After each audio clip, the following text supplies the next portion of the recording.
guys, I just want to tell you that I just finished the 100 and 1500 pieces puzzle, and I am so pleased. Like, it was such a fun puzzle.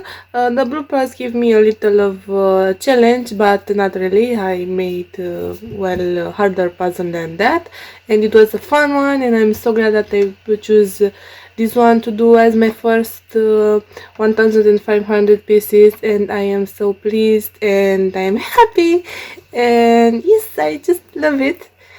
And yeah, well, I love it, and I want to say that am I the only one who finds the last pieces to put in the puzzle so satisfying? Because I have such a happiness feeling, and it's so great. And yeah, it was a fun one. I hope you enjoyed the video, and if you like it, please consider to subscribe in order to support me. So until next time, happy puzzling, everyone!